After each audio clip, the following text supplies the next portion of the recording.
So we got another episode of upcoming mods. There's been a lot of work done on modding, although I think that's going to start to slow down over the next few weeks as school does restart for a lot of people. High school students, some college students. Regardless, as of right now, we've been getting a ton of great content from this and a ton of new releases. I feel like the turnaround rate from a work in progress mod to an actual playable mod has gone way up when compared to something like 5 months ago. Starting things off, we actually have a Wattz Laser alpha test. So this is pretty cool. There's not too much to show as far as a visual update or pictures or anything like that, but link down below with this Nexus link is actually a download link for PC players of the Wattz Laser. It does say it doesn't have custom animations or anything like that just yet, or a working ammo counter, but again, you can actually download the weapon, use it in game, play around with it, which is really cool to see. Again, it's meant to be an alpha test, so I imagine if you find any bugs, you should be reporting those to Deadpool 2099. Yeah, pretty cool one. I imagine a lot of you guys are going to be interested in it. Personally, I want to wait till we get a finalized version, but all around, really nice to see a mod author doing that.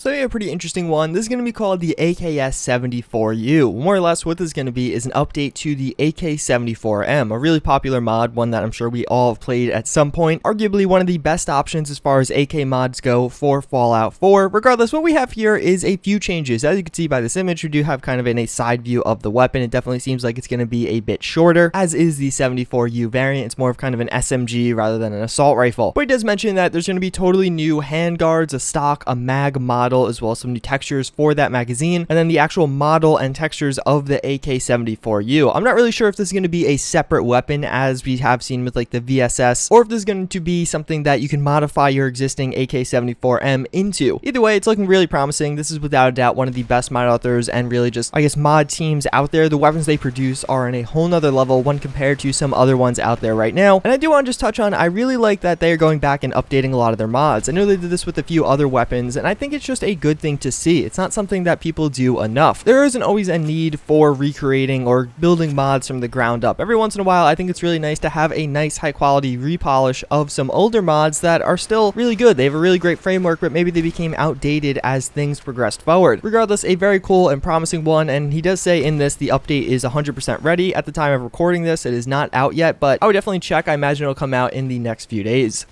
This one looks pretty interesting. It seems like this is going to be a new mod by Newermind43. He's made a ton of power armor and armor mods for Fallout 4 and even some weapons here and there. This is just called I Am Machine. I imagine that's not going to be the final name of it, but more or less it seems like this is going to kind of be an exosuit rather than just a traditional power armor. He does say as base will be used power armor animation, so it seems like maybe this will use a power armor animation to enter and exit it. I don't really know. I don't fully understand what he means by that, but regardless, it looks really interesting. There's one other exosuit mod that I can think of. That's going to be the cross mods. There's a bunch of different attachments for them, which is really cool, but this one seems like it might be a more encompassing one. That one is kind of bare bones in the sense that you can have armor pieces on top of it, but it's more of kind of a frame around your body. This obviously looks like it's going to be much more kind of protective and covering. I might totally be wrong. This might just be kind of a heavy armor or something like that, but regardless, it looks really interesting. It definitely seems like it's going to be a bit different than your traditional power armor weapons, even though it falls in probably to the armor or power armor category. It definitely has a different aesthetic than some of the options we have right now and even some of Newermind's previous projects. All around, very exciting, something I'm excited to see more progress on and really just get some more details as to what it's going to be.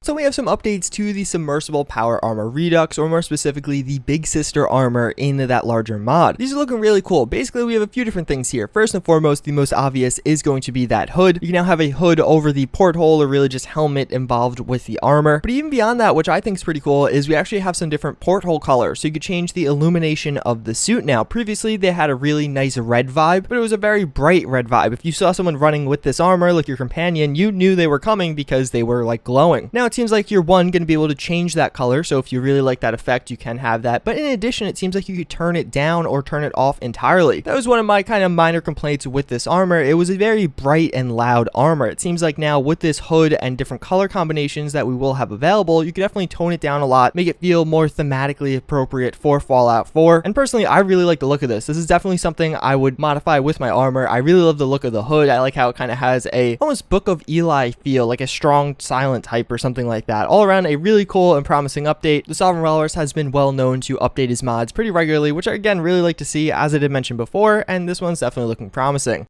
So we have one that I know a lot of you guys are going to be extremely excited for, and that's the AK-5c. This is currently a work in progress mod by Axis, and this one just looks cool. So basically it's going to be kind of an assault rifle added into the game. He does say he is going to be adding in a ton of new attachments and animations, the whole 9 yards with this weapon. Axis has made some really high quality weapons in the past, the SVT-40, the M1 Garand, the handmade revolver, which is one of my personal favorites, but just the visuals on this gun look so good. It really looks like it's going to be an extremely high quality model with extremely high quality textures to go along with it. In addition, maybe this is going to be controversial or not everyone will agree, but I feel like we don't have too many kind of different assault rifles. A lot of the assault rifles right now we have for Fallout 4 are ones that are pretty common in other games. The AK-5c isn't as common. It definitely kind of flies under the radar a bit more. It's not as traditional a weapon as your AKs and your AR-15 platform weapons. All around though, again, it's looking extremely high quality, especially when it's buried in those rocks and all that. It just looks really cool. He has a video up on his channel of kind of a walk around of the weapon, so if you want to see more of that, I definitely recommend you click on some of the links down below. But yeah, that's pretty much going to wrap it up for this episode. I think we had a lot of kind of cool mods, a lot of new announced mods, in addition some updates and rather big updates for existing mods that I think are going to be really cool and promising. That's pretty much going to wrap it up again. Hopefully you guys did enjoy. As always, I thank you for watching, and I hope to see you all next time. Later.